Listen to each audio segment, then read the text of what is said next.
In this video, I'll explain your persuasive presentation, what the requirements are, and what we're looking for in grading. Before you begin your persuasive presentation, there are some steps that are in the learning management system that you'll need to go through. You're going to, first of all, know that you have to watch the videos on Monroe's motivated sequence. You need to organize your persuasive presentation according to Monroe's motivated sequence. So you have to have all 5 of those steps in there in the order that they're in, and your speech has to be organized in that way. It's a good thing to use because it really organizes the speech in a way that has been proven to be effective, and it makes you have all those elements in there. All topics have to be improved by me, and this is done through the persuasive topic discussion. So if you haven't been in there yet, you need to get into the persuasive topic discussion, post your topic, reply to other people's topics, and then I will, in that discussion, I'll let you know if it's a good topic or if it's not persuasive or if it doesn't apply to a college audience or things like that. So make sure you go in there and you put your topic in there if you haven't already. And you also have to create a survey. You have to use the results for the survey in your presentation. And if you'll see, there is a discussion called Persuasive Survey that explains all of that. So for the persuasive presentation, it is worth 125 points, and it is 5 to 7 minutes long. So it is our longest speech, and it's worth the most points. And we're certainly looking for improvement on this speech over the others. So if you miss something on this one, you're going to lose more points because by now you should have improved things. You still have an introduction, a body, and conclusion. In the introduction, you always start with that story, a startling fact or stat, or a compelling question. If you're unsure what any of those mean, go back to the video about great beginnings. If you don't start with any of these, you're going to lose points. You also have to have in the introduction the motivating material. You have to establish your credibility and state your main points. In the body of the speech, again, you're required to use Monroe's motivated sequence organizational pattern for this speech. There are the 5 steps listed here. You have to go through all 5 steps in this order in your presentation, and there is some information to help you to get through those. Videos as well as some documents. And then you have to have a conclusion that provides closure. In your conclusion, in just one line, you should restate your action step and then have a memorable last line that's really going to leave the audience with something. And this is again mentioning what you have to do. You have to use that survey data as part of your speech. You're requested to do a classmate survey as part of your speech. If you look in the discussion section, there's a discussion on persuasive survey. There's a video there that explains exactly how you do your persuasive survey. You must do a survey. It must be in there, and you must answer other people's surveys, all the other surveys. If you don't, you are going to lose points, and if you don't do a survey and have a survey recorded here, you're going to lose a lot of points on your persuasive presentation in the audience section because you haven't learned about your audience. You also have a persuasive speech outline, and if you look at that persuasive speech outline, this is an assignment. It is going to show you, and there's a video in that one as well. It will give you a blank speech plan or blank outline. In this video, it tells you exactly how to fill it in, so it will make it easy for you to use Monroe's motivated sequence in this presentation. I lay it all out right there. I give you examples, tell you exactly what you should do based on your survey results. So you have to make sure that you check out the persuasive speech outline assignment before you begin your persuasive speech. And then there's also an assignment or a video and a sheet that talks about applying the persuasive survey to Monroe's motivated sequence.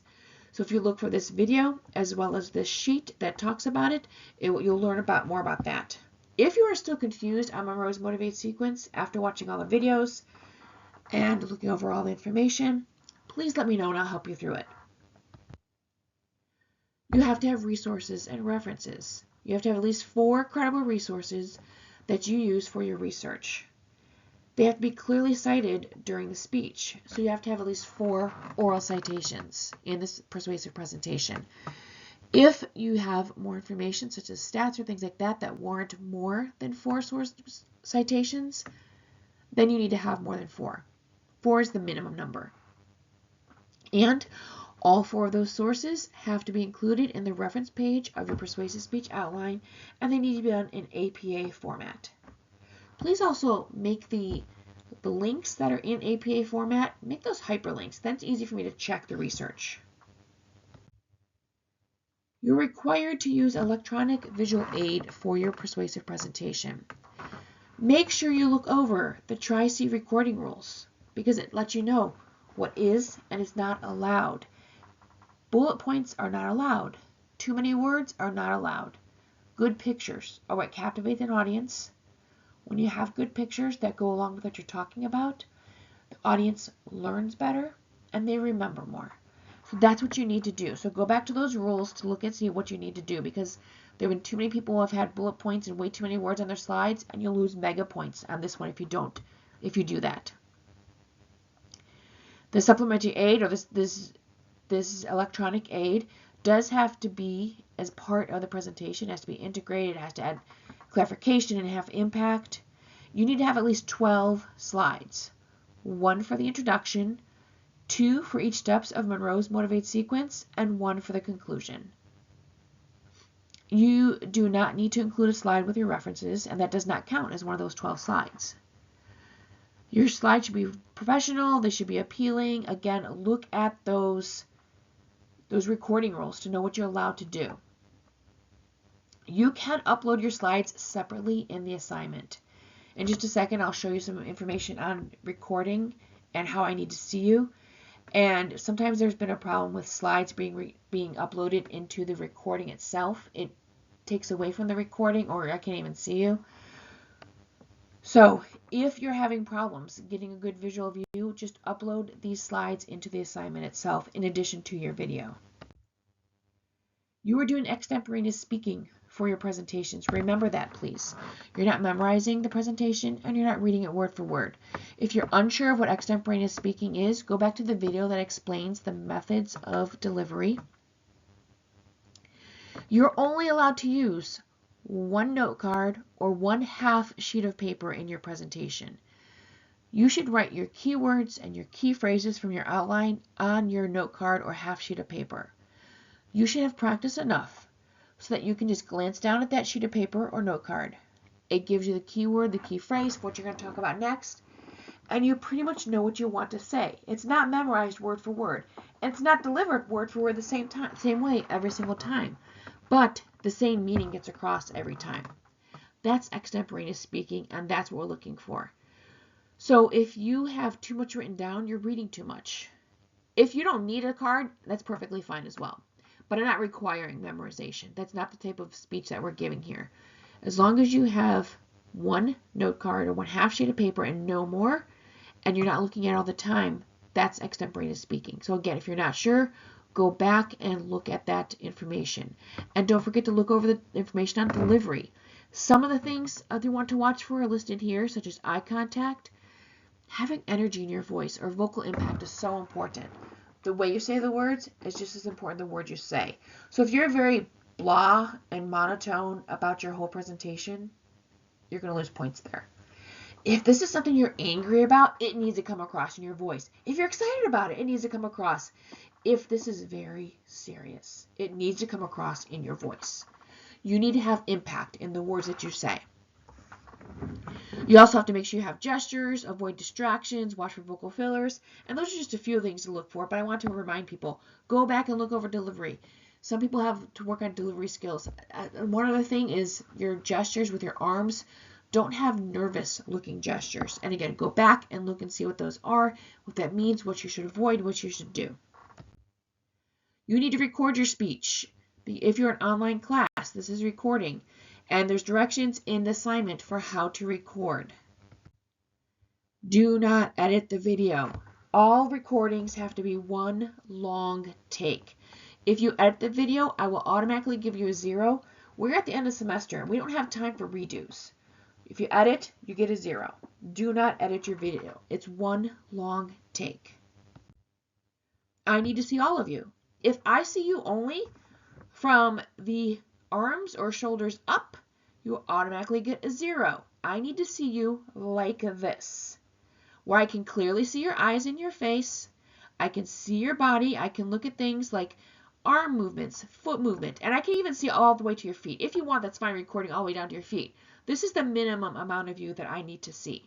If I don't see all of this, you automatically get a 0. Again, we're at the end of the semester. We don't have a lot of time for redos. Record the right way the first time. Don't make yourself small. Too many people have had their slides on their presentation or their video, and this is Zoom, but it's doing the same thing in our school software. The slide's big and you're small. I need to see you over the slide. You are more important.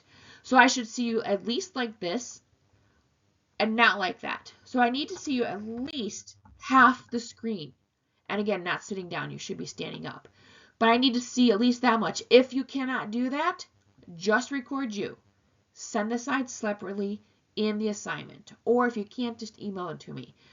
I need to see you. You are the more important thing over the slides. So if I cannot see enough of you, then you're going to get a 0. Again, there's no time for redos. You have to do this right.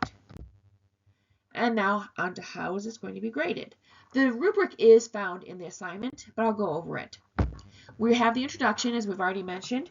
You have to get the audience's attention, and it has to be a good, well-developed story, a compelling question, or a startling fact or statistic. That alone is worth 5 points. If you start with, hello, my name is, 0. If you start with, okay, so, 0. The first words that come out of your mouth are the first words of your presentation, and they need to be the beginning of a really good story, the beginning of a startling fact or statistic, or the beginning of a compelling question. And by compelling, I mean it's something almost mysterious. It's not like, who exercised today? Because who exercised today is not an interesting question. It's not going to get the audience. But if you say, who jump-started their brain, helped to ward off mental unhealthiness, and prevent some types of cancer this morning, that's a good question. That's what you want to do. So an exercise can do all of this. That's what you want to do. In the introduction, you also have to establish your credibility and let the audience know what the topic is. That's worth a total of 3 points. And then you have to preview your main points worth a total of 3 points. Now, when you're previewing the main points, don't say, my visualization step will be, my action step is. Don't say that. Just give us a brief overview of what you're going to talk about. Hey, today I'm going to talk about the importance of planting your own gardens and eating that healthy food. That's basically what you're going to do for that. You don't need to go through every single main point in this persuasive presentation. But you are going to move on to the body, which is Monroe's motivated sequence. You have to use Monroe's motivated sequence. This is worth 25 points. If you follow that outline that is in the assignments, the persuasive speech outline, there's a video there telling you how to do it. There's a worksheet right there helping you through it. You'll be fine. If you don't do that, you're going to lose 25 points at least. So you have to have all 5 steps in Monroe's motivated sequence. They have to be in order. And if you look to the information I provided for you, it should all be right there. But again, if you do need some help and you're unsure about Monroe's, please let me know. I can walk you through it. You have to have good transitions. Now, good transition is not saying, and my visualization point is, it should be clear you moved on to visualization because you go through all Monroe's motivated sequence steps and you go through them in the exact order that they're always listed. So it's clear that you've moved on, but you don't say, and my action step is, because that's not a good way of delivery. If you're not sure, go back and watch The Gorilla Gardener in South Central LA. It is in the videos for this module, and it'll explain exactly, or give an example of exactly how to do this. He does a great job with Monroe's motivated sequence. Very clear the steps, but he doesn't say, and my action step is, and you shouldn't do it either. Your audience is worth 15 points. This is showing that you have done the survey. The topic is relevant to this audience. So we're not talking about high school uniforms because this audience is not in high school. We're not talking about schools or sports for young children because this is not a class of young children. And a lot of people in the class don't have young children, and so it doesn't impact them. You're making sure it's a topic that is relevant to this audience. If you've ignored the information about topics before and you went ahead and did it, then you're going to lose points for it. The information you present has to be novel or new information. It's not information that's rehashing just general knowledge. Your action, you're not trying to persuade the audience to do what they're already doing. You're asking them to take it further. If they're already on your side, that's fine. You ask them to do more. Your action is also reasonable and immediate, so it's not, hey, at the end of the semester or next spring, do this, or don't forget this in the summer. It's something they can do now. It's also reasonable because this is a college audience. So think about time restrictions, money restrictions. There may be other restrictions such as lack of transportation, things like that. So it has to be something that's reasonable for this audience to do. Again, go back to the Monroe's Motivated Sequence video and watch for some examples of good action and what you should avoid. The conclusion was the total of 6 points. In the conclusion, you're going to restate your action in just one line, just one quick, this is what I want you to do, provide some closure, and have a powerful last line, something that really wraps things up. You have supplementary aid, that's worth a total of 15 points. We already went over information about that. Make sure you follow that information. It has to have impact. It has no unnecessary words and at least 12 slides. Your support is worth 20 points. This is that you have at least 4 citations, oral citations. They are well blended into the presentation. You've met your time requirement of 5 to 7 minutes and your ideas are well developed. Delivery, oral presentations worth a total of 15 points. Physical delivery is worth a total of 15 points. Go back to the delivery skills and look those over. This is just some of them listed here. You want to make sure you're including all of these and doing what you're supposed to and not doing what you're not supposed to. A total of 125 points for this presentation. You want to get them all and you want to make sure you get it right, because if you don't, again, if you're missing things, if you still have a lot of ums, it was a few points before, now it's more points because you should have improved. If you have any questions about Monroe's Motivated Sequence or the persuasive presentation in general, please let me know.